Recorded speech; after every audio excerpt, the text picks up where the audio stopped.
नमस्कार दोस्तों, आपका स्वागत है अपनी YouTube चैनल PFP में। आज हम एक शानदार शेयर के बारे में बात करने वाले हैं जिसका नाम आपके सामने है हिंदुस्तान एरोनॉटिक्स लिमिटेड यानी कि HAL के बारे में चर्चा करने वाले हैं। यहाँ पर मुझे एक बहुत ही अच्छी अपॉर्चुनिटी नज़र आती है, तो मेरा व्यू क्या है मैं आपके साथ शेयर करने वाला हूँ।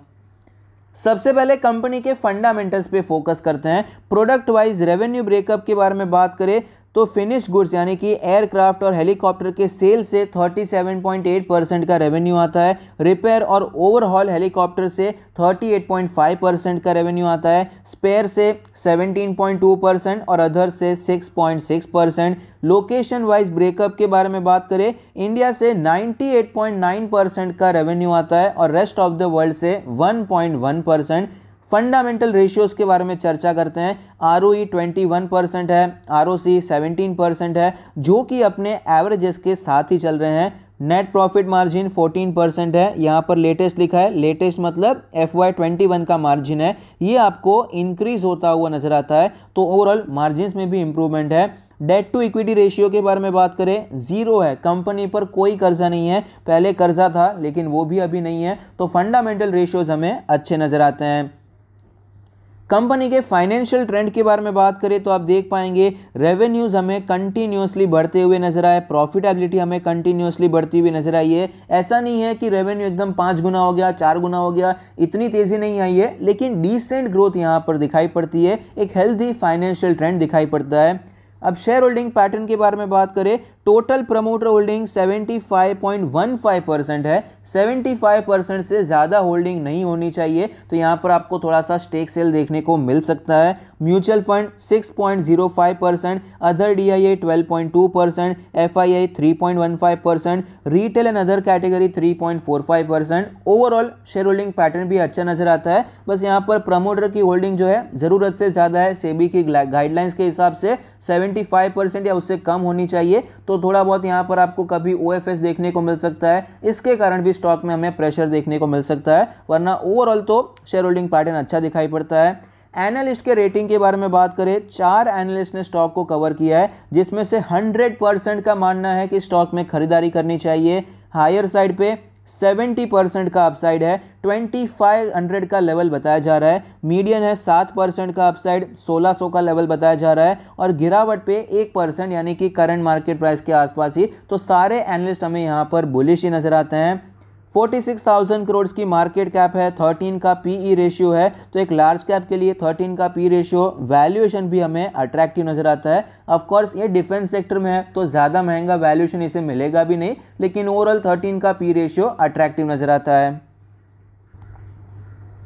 स्टॉक के चार्ट पर हमें क्लियरली पता चलता है कि पिछले एक साल में 1000 रुपये के लेवल से स्टॉक हमें 1500 तक जाता हुआ नजर आया, अच्छे रिटर्न्स बना कर दिए, लेकिन सितंबर 2021 से फिलहाल तक स्टॉक में कोई खास तेजी देखने को नहीं मिली है। 1200 के लेवल से 1500 के लेवल तक ही हमें ट्रेड करता हुआ नजर आया, लेकिन आप वॉल्यूम्स को देख सकते हैं, जब भी गिरावट हुई है छोटे वॉल्यूम के साथ गिरावट हुई है, लेकिन जब भी हमें बाइंग देखने को मिली है तो बड़े वॉल्यूम के साथ बाइंग होती हुई नजर आती है, और पिछले 2-3 दिनों में भी अच्छी बाइंग देखने को मिली, अच्छे वॉल्यूम्स के साथ हमें बाइंग दिखाई पड़ती है, तो ये कुछ अच्छी चीज़ है, यानी कि जो कॉन्सोलिडेट हो रहा है वहाँ पर बायर्स एक्यूमुलेट होते हुए नजर आते हैं। और फिलहाल ये स्टॉक आर या पार वाले लेवल पे अपने रेजिस्टेंस लेवल पर ही दिखाई पड़ता है। यहाँ से अगर और तेज़ी आती है तो स्टॉक में एक अच्छा ब्रेकआउट हमें दिखाई पड़ सकता है। डेली RSI भी मोमेंटम को शो कर रहा है, 67 का डेली RSI है। फिलहाल ये स्टॉक अपने सारे मूविंग एवरेज के ऊपर है। वीकली चार्ट भी हमें बुलिश नजर आता है, अपने ऑल टाइम हाई के आसपास ही फिलहाल ये ट्रेड करने की कोशिश कर रहा है।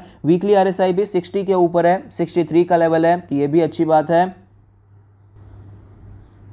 स्टॉक के चार्ट पर हमें बहुत ही ज़्यादा इंपॉर्टेंट लेवल्स नज़र आते हैं। अगर हम रेजिस्टेंस को ज्वाइन करते हैं, आप देख पाएंगे ये एक बहुत ही इंपॉर्टेंट रेजिस्टेंस है, यहाँ से अच्छी खासी गिरावट हुई और यहाँ पर भी अच्छी खासी गिरावट देखने को मिली, और फिलहाल स्टॉक यहाँ पर रेजिस्ट करता हुआ नजर आता है। अगर हम इस लाइन को ज्वाइन करते हैं तो हमें पता चलता है कि फिलहाल ये स्टॉक अपने रेजिस्टेंस पे ही ट्रेड कर रहा है। और सपोर्ट के बारे में बात करें तो क्रैश के बाद यहाँ से स्टॉक ऊपर गया, फिर जो सेल ऑफ आया था उसके बाद यहीं से ऊपर गया, इसी ट्रेंड लाइन पर आपको ये फॉलो करता हुआ नज़र आता है और आप देख पाएंगे यहाँ पर आपको कंसोलिडेशन देखने को मिल रहा है। तो यहाँ पर एक स्ट्रॉन्ग ब्रेकआउट देखने को मिल सकता है या फिर स्ट्रॉन्ग ब्रेक डाउन देखने को मिल सकता है, यानी कि भारी तेज़ी आ सकती है या गिरावट आ सकती है। लेकिन वॉल्यूम्स जिस हिसाब से दिखा रहे हैं कि बाइंग बहुत ज़्यादा हो रही है और सेलिंग आपको कम होती हुई नज़र आती है, और चार्ट पे प्राइस भी जिस हिसाब से शो कर रहा है यहाँ पर तेज़ी के चांसेस हमें ज़्यादा नज़र आते हैं। मोस्ट ऑफ द एनालिस्ट भी हमें बुलिश नज़र आते हैं। तो कन्विक्शन बढ़ाने के लिए हम यहाँ पर एनालिस्ट का भी सहारा ले सकते हैं। जब प्राइस ये बता रहा है कि स्टॉक में तेज़ी चल रही है तो कन्विक्शन बढ़ाने के लिए आप फंडामेंटल्स को साथ ले सकते हैं। शेयर होल्डिंग पैटर्न क्या बता रहा है ये सब हम देख सकते हैं। तो डेली चार्ट पर एक बार फिर से चलते हैं। डेली चार्ट पर भी हमें यही नज़र आता है कि स्टॉक ऑलरेडी काफ़ी ज़्यादा बुलिश चल रहा है। हाईएस्ट एवर क्लोजिंग हमें ये दिखाई पड़ती है, तो ये अच्छी बात है। अगर हाईएस्ट एवर क्लोजिंग देखनी है आप लाइन चार्ट पर जाएंगे तो आपको ज़्यादा क्लियरली पता चलेगा। लाइन चार्ट पर आप देख पाएंगे हाईएस्ट एवर क्लोजिंग आपको दिखाई पड़ती है।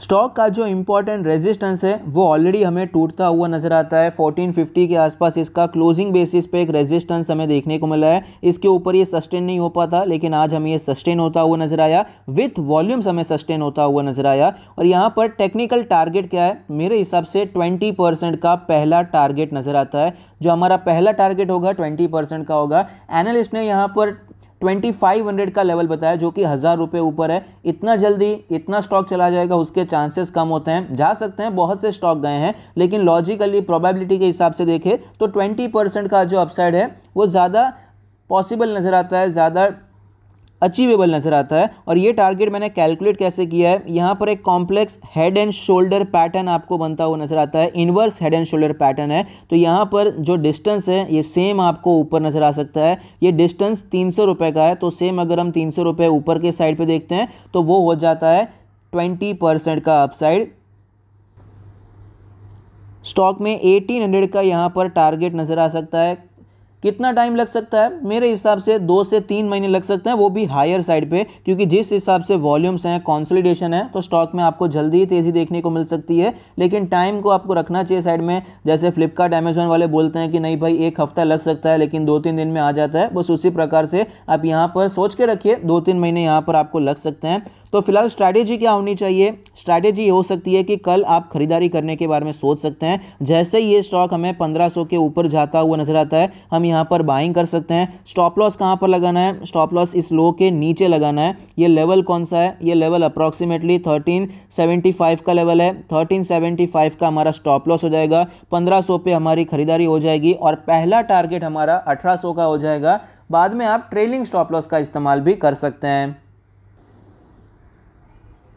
कंपनी के पॉजिटिव्स के बारे में बात करें, कंपनी के फंडामेंटल्स अच्छे नज़र आते हैं, ग्रोथ अच्छी है, टेक्निकल्स बहुत अच्छे हैं, एफआईआई डीआईआई दोनों का स्टेक बढ़ता हुआ नज़र आता है, वैल्यूएशन भी काफ़ी ज़्यादा अट्रैक्टिव है और मोस्ट ऑफ द एनालिस्ट हमें बुलिश नज़र आते हैं।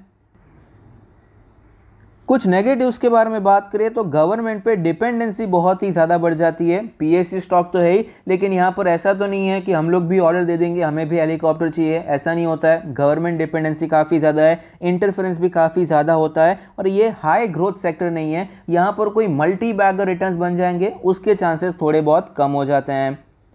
तो फिलहाल करना क्या चाहिए, शॉर्ट टर्म और मिड टर्म के लिए तो पॉजिटिव है। 1500 के ऊपर जाता है तो खरीदारी कर सकते हैं। स्टॉप लॉस हमने चार्ट पर डिस्कस किया, हमने टारगेट भी चार्ट पर डिस्कस किया है। लॉन्ग टर्म के लिए बात करें तो लॉन्ग टर्म के लिए मैं अदर सेक्टर ज़्यादा प्रेफर करूंगा। डिफेंस में निवेश करना लॉन्ग टर्म के लिए ज़्यादा पसंद नहीं करूंगा और पीएसयू स्टॉक है तो उस हिसाब से भी लॉन्ग टर्म के लिए यहाँ पर अवॉइड किया जा सकता है। दूसरी कंपनीज में हम लॉन्ग टर्म के लिए निवेश कर सकते हैं, लेकिन एक ट्रेडिंग अपॉर्चुनिटी अच्छी नजर आती है। एक पोजिशनल बेसिस पे आप खरीदारी करने के बारे में सोच सकते हैं। आई होप आपको ये वीडियो पसंद आता है, आपके इन्वेस्टमेंट और ट्रेडिंग डिसीजन में आपको ये मदद करता है। Thank you, stay happy, happy investing.